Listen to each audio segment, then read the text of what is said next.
that's the sort of the anarchist thinking versus the Marxist-Leninist thinking, which is a lot more down thing. We're a lot bigger picture, whereas they are better at like I said, we like to imagine the bridge, and they are the bridge builders because they actually will get things done and are willing to get their hands dirty, whereas we are more utopian and want to imagine the grand design of living in living off of Earth in artificial habitats. What I said was that capitalism is basically where the owners of the business make money by the workers working the means of production. Basically, the means of production are typically businesses, although they don't have to be businesses. Usually, they are things like mines and stuff like that, or like trade networks and infrastructure and things like that. Cool, thanks, Joe. I appreciate it that you let me know that I can be heard now. So the way it works is that when the owners make money off of the workers' work and not them working, they are incentivized to, their material interests are to pay you as little as possible, but work you as hard as possible. Whereas you, as the worker, your interest is to work as little as possible and get paid as much as possible, because you have socialism is when the workers own the means of production. Basically, whoever is involved in the process of the means of production has a stake and a democratic sort of ownership within that thing. Like, so say like a factory or something like that. If you work within the factory right now, you are competing with your other fellow co-workers. Like, I work in a restaurant right now, and we try to be a team together. But basically, yeah, they say at the beginning that we give out hours based on how hard you work, and they work you really hard, and you don't get any more money. Like, when it gets really busy, you don't get paid any extra. Like, you don't make anything off of that. And the one upside is that you get paid like your minimum wage, even if it's not a good day. And they say that the margins are slim on restaurants, but restaurants that have been franchised have a lot higher of a margins. And so and also they can get away with paying the servers literally under minimum wage because they get so-called tips, which is, I think, an entirely a stupid idea too. You shouldn't, because it's basically just you're paying people. First of all, as a diner, I don't want to have to think about having to pay this person extra just because they're doing their job, just because they're taking my order down and hopefully getting it right. All they're doing is relaying the information of what I've ordered to the cooks who are doing the real work, and then possibly bringing it out there, whereas in my job, I'm actually the runner, so I run most of the food anyway. So they're just taking it down, and they can get it wrong or right or whatever, but there's really not much they can do. So what they should just be doing is paying them a living wage, so that they can, not have to worry, so that the customers don't have to worry about tipping, and the workers can just do their job. And they could also work less because you could have more people that way if everybody had a living wage. But basically, so socialism is when like I said, capitalism is when there is an ownership class who owns the means of production, and basically what you do as a worker is you sell your labor to the owner. Basically, like, you'll say, I will work for this wage. Basically, they're buying your time and labor at a loss to you, because if you, by definition, you cannot make, even if your wage is like $100 an hour, that means that you're still making the company at least $150 an hour, because otherwise there wouldn't be profit.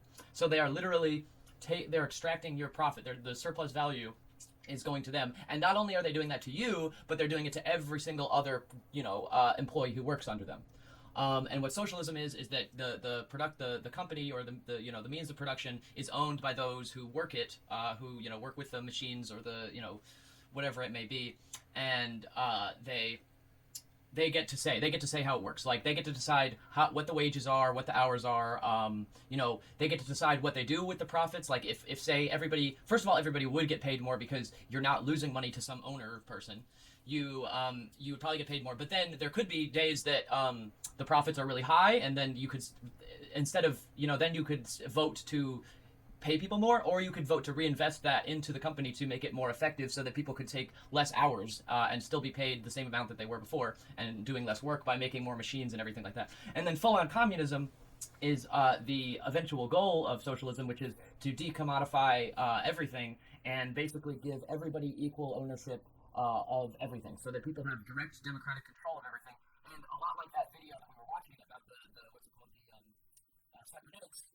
Yeah, cyberspace in Chile in the 1970s, which is, again, way ahead of its time, basically like Amazon, where every level is, people basically get a democratic say in what matters to them. And studies show that if we were to just give everybody housing, healthcare, like universal access to decent housing, healthcare, including mental health care, nutrition, education, higher education, and lower education, and then food and stuff like that. Then they could basically, you could go to school for whatever you want and at any time, and you would have a place to live that isn't necessarily a mansion, but I mean, people could, as long as there's still money. The definition of full-on communism is a classless, stateless, moneyless society. Basically, a society where everybody owns everything equally, where basically there are like just, I would imagine that I don't remember if we were talking about this already, but basically where, like, yeah, cities would be built around universities, where basically universities would have access to things like tools and the teaching materials so that people could understand, so that everybody could learn how cars work and how how to fix their own car, and or how to ask people or fix other people's cars just to do it because that's what they want to do, and everyone would own it, and there would be no money because the world would constantly be improving because everybody would be doing what's fulfilling to them, and that's what we want. But the issue is that there's really, like, as much as I'd like to be like that guy from the video, I forget his name, but he was the guy from Chile who did everything like within the law. He won the elections and everything. Yeah, so Joe says that he would agree, but he thinks so. The human nature argument is actually it actually works better for communism than it does for capitalism, because human nature is to work together. It's not to compete. You compete with people when there are a lack of resources and you don't necessarily, and you have to kind of like decide between things. But human nature is to typically get along and help each other out. You can be jealous and stuff, but if everybody had those basic things, housing, healthcare, blah, blah, etc., education, you would be able to do whatever you want, and it would work together so much easier, especially with the cybernetic, every level communicating with itself in real time, people doing democratic things, so that, if there was some sort of overflow in one area, it could move to another similar style of a company that does the same thing and take those extra resources and then use them to move them to somewhere else. Or if there was, like, say, a traffic jam or something like that, with that, you could take the resources and move them along a different path because there's no competition. It's all working together. Cooperative economies, you say, yeah, while competing with neighboring tribes, but the thing is, there would be no, like, neighboring tribes anymore, because ideally everybody is included. The goal of true socialist, libertarianism is to have everybody be included. No competition whatsoever, except for, like, healthy, sportsmanship type competition. Like, if you wanted to have, like, that can be helpful when, if people want to do something and you have a bunch of people have a bunch of different ideas on how to do it, it would be easy. It's sometimes nice to have people compete and have, like, a prize or whatever, as long as everybody, tries and everybody is consenting. But the issue is, right now you're competing with, like I said, like, with coworkers, where you're competing for hours of work where the pay is not even a living wage, really. And if you're not getting enough hours because you're not able to work as hard as the person next to you because you physically don't have the strength or the know-how or the the experience or the ability to handle the stress of working in a restaurant type environment, you just they leave you behind, and then you're out basically of your ability to pay for your house or food or anything like that. If you're lucky enough to live, with somebody else like I am, then yeah, but not everybody has that opportunity, and in fact, most people don't. It's getting to be less and less the case that's the way things are. Marx actually called hunter-gatherer society primitive communism because there were no classes. Basically, the whole tribe worked together. People say that hunter-gatherers had classes of men and women, because, like, the women would do different things, but it wasn't really like that. Like, if a female wanted to hunt, like, if she wanted to do that, they could. And it's not like they didn't let men do the so-called, domestic work. It's just in the more patriarchal society that's come along through colonialism and imperialism that things like that happened. In a lot of the tribes of the Native Americans were very egalitarian. In fact, some of them were run by women, actually, rather than men. So it doesn't really, it's not as cut and dry as that. It really is about working together and sharing. The difference is, though, when when we still have scarcity, like actual scarcity, capitalism actually creates a lot of artificial scarcity. Like, for instance, the fact that we have NFTs now, which are literally absolutely nothing, that you could infinitely copy and paste the thing, but you still sell it because it has some receipt that says you own it. Like, that is literally the definition of artificial scarcity. But that also happens in clothing stores where they throw out they make all these cheap clothing that they change every season, which is like 2 months for clothing or whatever, and then they just throw the ball into the garbage and they end up in landfills or just being burned or destroyed. And so that they can keep selling other stuff because it's so profitable, because they pay their employees so little that they can just afford to just throw out all of their extra clothes, because they charge so much for even when the shirts are just like $20, they cost like 15 cents to make because they exploit the labor of underdeveloped countries and take their money and then sell it back to them anyway. But I've been doing a lot of talking. But you said that you're sort of new into this too. And also, Joe, if you would like to join the call too, if you have Discord, feel free to send me a message, and you could join the conversation as well. I think, unfortunately, what my plan to do is, you said that you work with an acronym. I forget what it was, but it starts with a K. What is that? Oh, yeah. So this group is called KIPHI. KPHI. It's actually not an acronym. I'm not sure why it's capitalized like that. It's just the name of this. It's more of a vision than anything right now, I think. But it's planned to be some kind of.